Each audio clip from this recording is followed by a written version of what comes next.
En primer lugar, tiene que ver con el muy poco éxito de las políticas agrarias oficiales en resolver problemas cruciales de la población rural. 1, el acceso a la tierra. 2, la pobreza.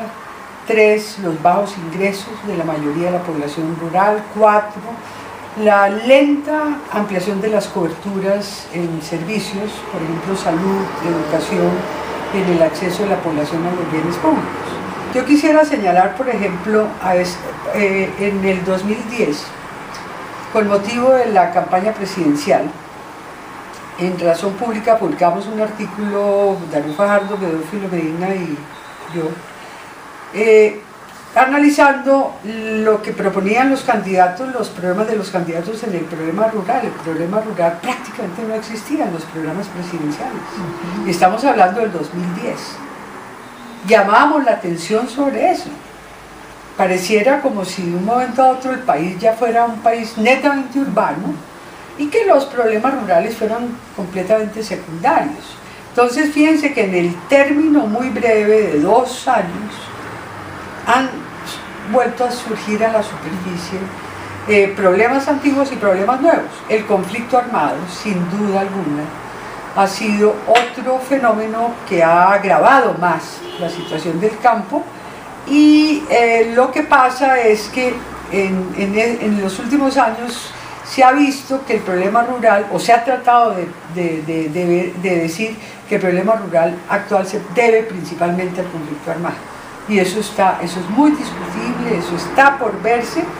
No quiero negar el peso que ha tenido, pero en modo alguno la pobreza rural, ni la concentración de la propiedad de la tierra, ni la desigualdad en el acceso a bienes públicos se explica exclusivamente por el conflicto armado.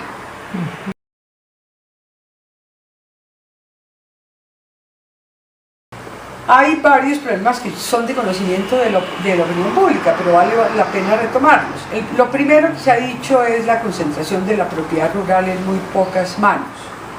Hay cifras distintas, pero de todas maneras todos los investigadores coinciden en que en los últimos 10-20 años esa tendencia histórica a la concentración de la propiedad rural se ha incrementado. Y hay algunos que sostienen que el incremento de esa concentración de la propiedad se debe en gran parte al abandono y despojo de tierras de los pobladores rurales desplazados. Sin embargo, otros estudios son muy claros en mostrar una relación del fenómeno de concentración de la propiedad de la tierra con fuerzas económicas.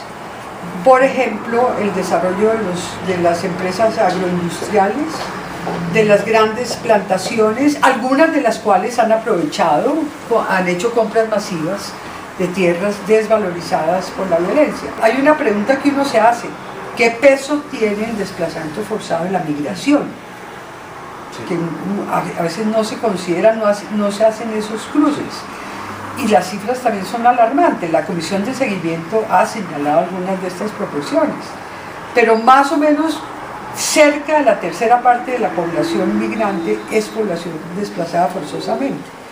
Entonces, esas magnitudes del problema humanitario y social en Colombia, que tienen que ser planteadas en el contexto de un proceso de paz, merecen conocimiento público y merecen además pensar en soluciones viables y que tengan en cuenta la magnitud de los problemas, lo cual significa, por ejemplo, recursos del Estado. O sea, ¿qué recursos dispone el Estado o está dispuesto a disponer para que realmente estos problemas tengan una solución oportuna y duradera?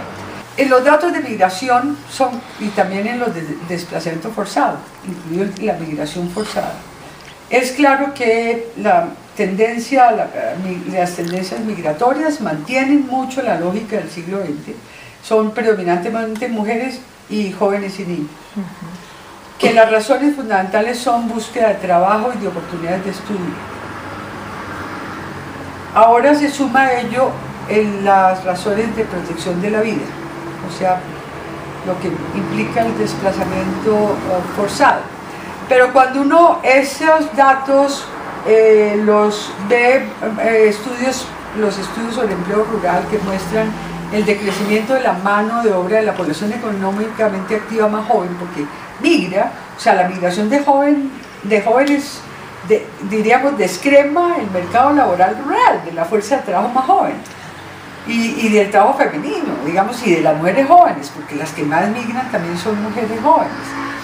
Entonces, veo otro dato, y es la disminución del peso de los trabajadores familiares sin remuneración, que ha sido muy drástico y es supremamente interesante.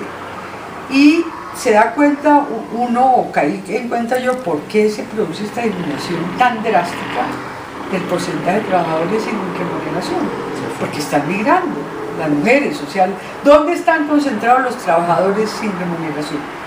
Particularmente en las mujeres y en los jóvenes, y los niños. Y entonces uno encuentra que se desplazan o salen a buscar oportunidades laborales, o sea, en el campo ustedes saben que tiene una tasa de desempleo muy inferior a la de la ciudad. O sea, lo que dicen los analistas es que el problema del desempleo no es un problema fundamental del campo, lo es la precarización del empleo, pero no la tasa, no el desempleo. Entonces uno diría, bueno, migran en busca de oportunidades laborales, café, cosecheros, donde están las minas, el petróleo, etcétera. También se enrolan en los grupos armados. O sea, para muchos jóvenes es una opción de vida, que puede ser inclusive más atractiva, hay que decirlo, que el hacha y el machete en la estancia del papá, sin ningún tipo de remuneración, más que la alimentación. Yo tengo la impresión de que tanto los puntos de la Agenda de La Habana, el primer punto sobre todo, como las 10 propuestas de las FARC, como las propuestas del Foro Agrario, cuando no las conozco en su totalidad, tienen en mente sobre todo una sociedad campesina y de comunidades étnicas, y han olvidado que buena parte de la actividad del sector rural es agricultura capitalista, es una actividad de economía capitalista que por tanto emplean fuerza de trabajo asalariada, que tienen condiciones laborales muy inferiores a las de la ciudad, que tienen ingresos y remuneraciones muy inferiores a la ciudad, que buena parte de la población está por debajo del salario mínimo, y que esas condiciones laborales como extensas jornadas, falta de seguridad social, baja remuneración, son particularmente acentuadas en las mujeres, por ejemplo.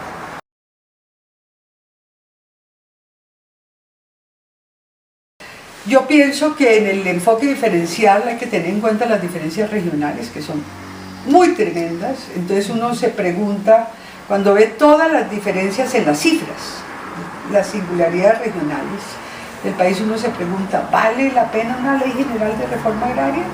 O sea, tendría que haber un marco legal, pero definitivamente el problema de la reforma agraria hay que verlo territorialmente, hay que verlo sectorialmente, hay que verlo por diferencias de género, por cruzarlo por una serie de aspectos, porque de otra manera no tiene en cuenta la complejidad del mundo rural colombiano.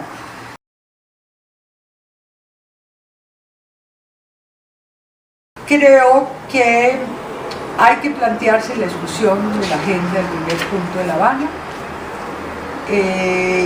Dos aspectos, que son cuáles son las propuestas concretas en torno a las mujeres, por ejemplo, para cerrar la brecha, o por lo menos para disminuir la brecha histórica que las mujeres han tenido en cuanto a acceso a la tierra, y, segundo lugar, oportunidades laborales, aparte pues de los bienes públicos, del acceso de las mujeres en igualdad de condiciones que los hombres a los bienes públicos. También me parece importante tener en cuenta la discusión sobre los territorios étnicos. Hay cifras muy claras que muestran que a pesar de la gran cantidad de extensiones de tierra en territorios colectivos, una parte considerable de esa tierra no es utilizable económicamente. Bueno, ya una pregunta final, Rocío, política. La viabilidad del proceso. ¿Cómo ves la...? Yo le veo viabilidad. Yo creo que sí estamos... Pues, obviamente que va a haber muchos tropiezos, no podemos esperar que en 3 meses ya pues se allanen los problemas, el hecho de que no haya un cese al fuego es un problema grave, dificulta, pero pese a que las FARC todavía tiene una retórica muy radical y no se puede esperar otra cosa, yo veo que su punto de vista sí está mucho más orientado a hacer posible una paz. Principalmente lo veo de ese lado, que es y el gobierno pues parece tener la disposición. Lo que pasa es que encontrar los puntos de convergencia es difícil, ceder por parte y parte es difícil, y un proceso de esto sin que haya, que las dos partes cedan, pues no, finalmente no es viable. Pero yo sí le veo perspectivas.